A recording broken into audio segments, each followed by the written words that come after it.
Hey singers, Julie Berry here with a really quick tutorial video. This is video number 1 in the series that I'm creating on the number system for singers. And this is going to help develop your ear and also your sight reading skills too. So if you grew up singing in choir at any point in your life, you probably did a little bit of solfege singing, perhaps. And that would be do, re, mi, fa, sol, la, ti, do. Okay, invented by a guy named Guido de Arezzo, like 1,000 years ago. And basically, these are solfege is syllables that we put to each of the pitches of our 12-note scale, okay? And right now we're actually just talking about the 8 pitches on the white keys, okay? We're just talking about C, D, E, F, G, A, B, C on the piano, okay? I'm gonna keep this really simple. I could do a deep dive right now. We could talk about Pythagoras and how he came up with the circle of fifths and how this Guido de Arezzo guy came up with like the modern, I could geek out, but I'm not gonna. We're gonna talk about the number system. So singing do, re, mi, fa, sol, la, ti, do and using hand symbols helps us to mentally and physically connect with each pitch that we're learning, okay? And if we're kind of like engaging in different modalities of learning, like doing and hearing and saying and seeing, those are all different modalities. Oh my goodness, this is how you get things really locked into your system when it comes to music, when it comes to sports, when it comes to anything you're really trying to learn. Really try to engage more than one modality. If you're only a reader and you just think you can't learn anything by listening, try yourself. You might actually surprise yourself if you read and listen at the same time. It might sink in deeper. So having said that, we're going to talk about the number system and how it's more of a modern concept for, contemporary, just right now in these times of music that we're in. If you're classically trained in music and you're used to singing solfege, it is the very same concept, okay? Singing the numbers is less beautiful than singing solfege. Solfege has more beautiful vowels that we get to float on, and numbers are not so pretty to sing, but you know what? It's very mental for us, and I really love the connection between the pitch and the numbers. And it helps you read modern chord charts and music, and it really ties into the Nashville number system, which was invented around the 50s, I want to say, for just modern contemporary musicians who don't play an instrument, who want to get with it right now and understand how to play notes in a chord system, like a chord, major, minor chords, and scales, and really jam and make music together. And you don't have to know how to read music to do this stuff. It's amazing. But knowing this stuff is going to help you learn how to read music. So I get pumped up. I know this is video 1. This is starting from the basics. We're going to keep it really short. Talking to myself right now. Let's switch cameras and go to the keyboard so I can show you a little bit more. So we're going to hang out, excuse me, on the piano because this is the best instrument for us to really see the pitches moving in the direction that they should be. If you're studying a stringed instrument, sometimes that just doesn't even make any sense. It doesn't feel like it's chromatically going in the direction that the sound is moving. So this is very systematic. It makes a lot of sense. So the piano's a really great tool, or keyboard. And if you don't actually have a keyboard at your house, I would like to show you an app. And it's called Pocket Pitch. And it is amazing, okay? So if you really want to get with some of these pitches and hear them, you can actually switch to keyboard mode. This is so amazing. And if you see things like C6 or C5, that's referring to on an 88-key keyboard from the bottom, that would be the 5th C. This is C4, this is C3, C2, C1. So you really can have, you can't probably hear that, but this is a pocket pitch app. It's amazing. You can use it if you're a singer in choir and you're trying to harmonize and you need to bust that out of your pocket really quick to hear what pitch you're supposed to be singing. It is really great, okay? So that's just a little plug for that app. If you don't have a keyboard, get the app. I mean, there's many methods to this. So the number system is pretty basic. And I'm not trying to downplay how difficult this could be for a non-musician, okay? Like if you're singing out of the joy of singing and learning everything by ear and know nothing about this instrument, then I'm going to help you get to know this just a little bit for the system of the numbers that we're using, okay? The musical alphabet is 7 letters, okay? A, B, C, D, E, F, G. But you know what? I just want to show you one quick thing so you know that C is a 1, okay, because we're talking about the C major scale. To keep it super simple within that alphabet, the 2 black key group always has C, D, and E living in it, okay? C, D, E, C, D, E, C, D, E in 2 black keys. In the 3 black key groupings, we have F, G, A, and B, okay? F, G, A, B, just kind of log that away if you need to use it. But from middle C, which is the 4th set of 2 black keys on the piano from the bottom or the top, this is right smack dab in the middle, there's middle C to treble C. So 1, 2, 3, 4, 5, 6, 7, 8. There's 8 positions. Therefore, C is 1 and D is 2. But here's the cool thing, you guys. We don't always sing in the key of C major. Sometimes we're singing a piece in choir or a solo where you're in the key of G major. Right? Well, then your new home note becomes a G, which is 1, 2, 3, 4, and we'll talk about that later. We're going to keep it simple today. Okay? So knowing these steps, and I'm going to show you a nice visual here. These sounds are stepping.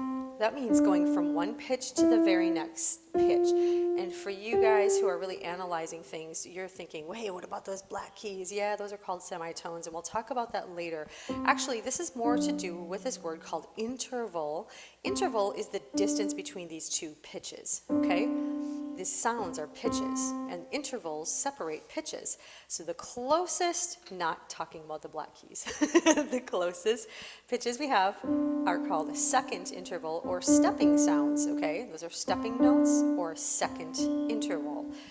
This is a third from 1 to 3.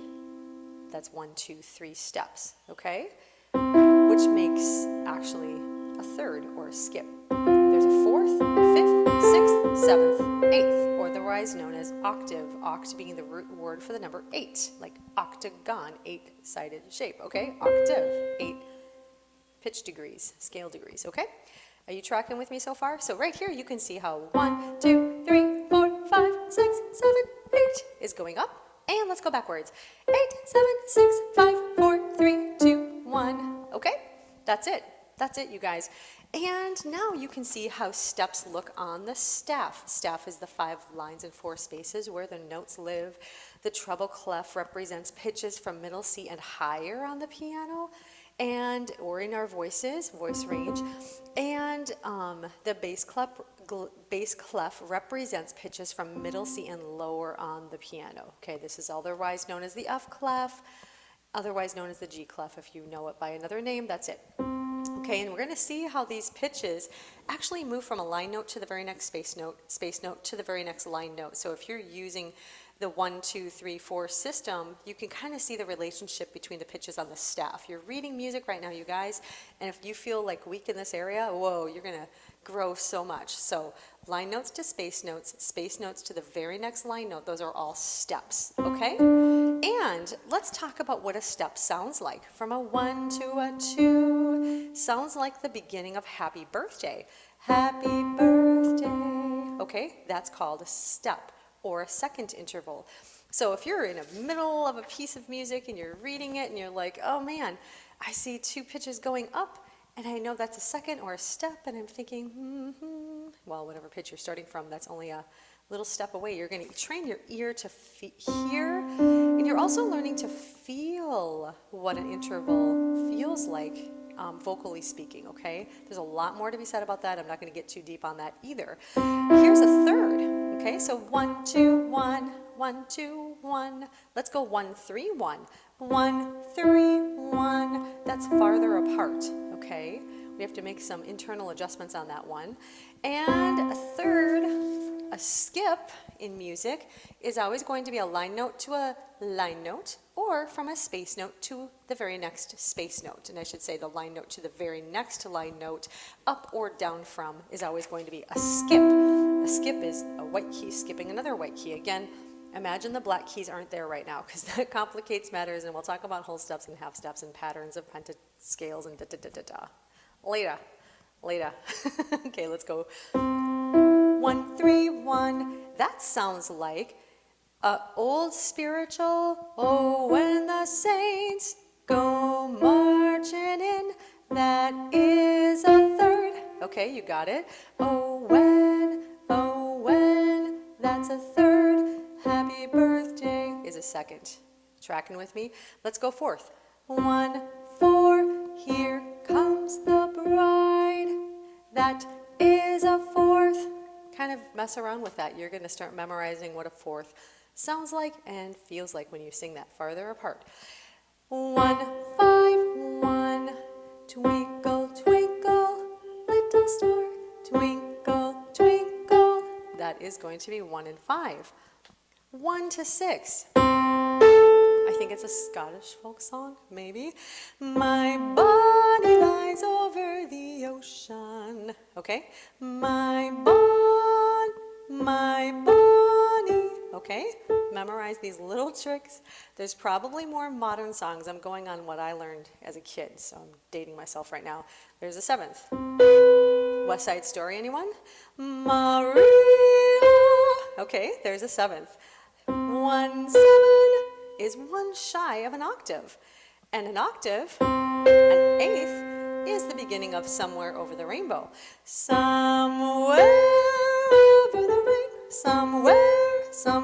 My voice is a little bit tired today, so that's a struggle for me today.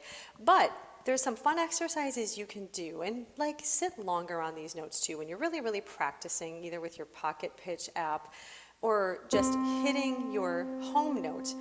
The home note, by the way, the fancy theory word for that is called your tonic note, tonic being home note. You can start to memorize that. If you sing it enough, you're going to start to just pick a middle C out of the air, and it's always going to be your center, you know. 1, so let's do this exercise. We're going to go all the way up, and let's hang out a little bit longer. 1, 2, 1. Kind of hang on the vowel of each letter. It's not pretty singing all these consonants, but it helps you to hear that sound a little bit more and let it resonate. 1, 3, 1. Let's go 4. 1, 4, 1. Let's go 5.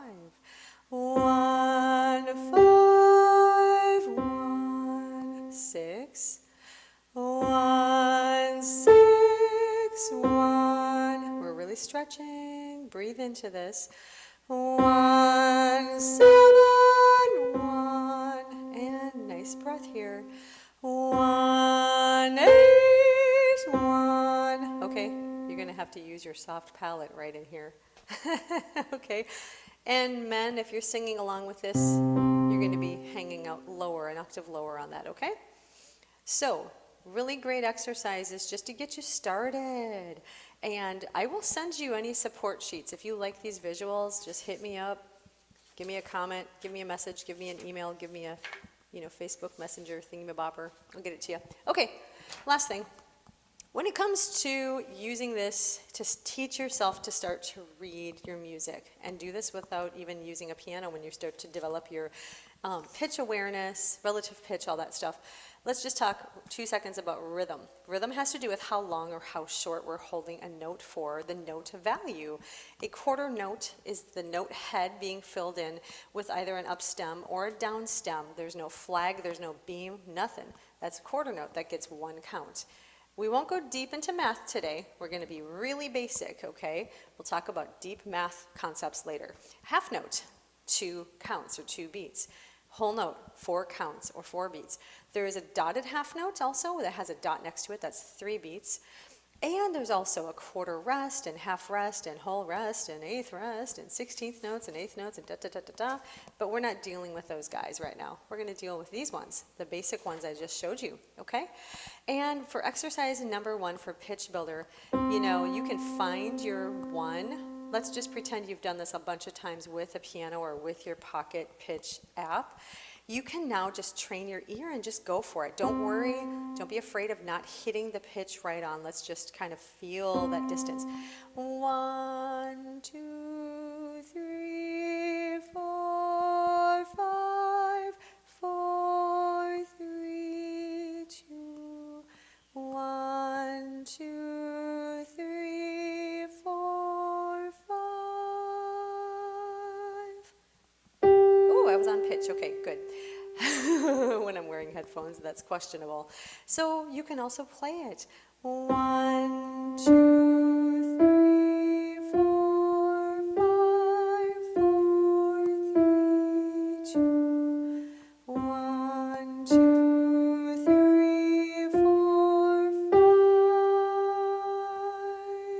You're holding that for 4 counts, okay?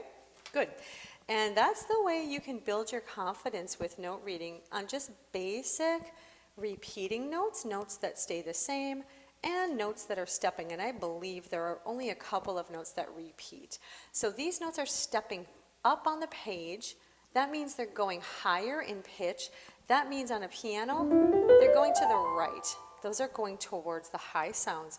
When notes are moving downward on a page, the pitch is getting lower or moving downward on this instrument to the left. So down is left, up is right, okay? And if you're struggling and your ear can't hear any of that and you have to play every single pitch right now, it's okay. You're training your ear, and training takes a lot of patience and a lot of consistency, but there's this thing called muscle memory, and you can do this. Oh my goodness, it will take a couple of weeks of consistent practice and you'll be so proud of yourself, okay? So let's do this one more time, going up and coming back down. 1, 2, 3, 4, 5, 6, 7, 8, 7, 6, 5, 4, 3, 2, 1. And you can make up your any variation of this. Let's just say you want to test yourself and you're like, okay, I want to see if I can pick a 3 just out of midair right now. I have 1 in my head right now. I'm thinking 1, am I right? I'm right. 3, I'm right again. Oh man. 5, 6. That's a fun game to play. That's how you can develop, you know, your sense of pitch and direction too. And that takes a little bit of practice. So just literally have fun with this, okay? Don't be too hard on yourself if you're really struggling with this, and if you read everything, you know, you learn all of your music by ear and you have to listen to something 6,000 times and you just like, I can't read music. Yes, you can. You're not too old. I have students in their 70s. In fact, I have a lady. She started like 3 years ago playing the piano cold turkey, and now she's 3 years later playing intermediate classical repertoire and sounding like she's been playing for the last 13 years because she practices all the time and she believed she could do it. You're not too old to learn new things. In fact, learning new things rewires neural pathways in our brain, and it helps to keep our mind sharp, and it helps to just keep us alive and just motivated to learn new things and be excited about learning, because learning happens our whole life. So anyways, speech over, but just you can do it, okay? No matter how old you are, how young you are, just have fun singing and take this tool, and hopefully it's helpful. And there's going to be another video to follow this up, going a little bit deeper on this concept, and we'll keep evolving that, okay? Have a wonderful day. God bless you guys. Bye-bye.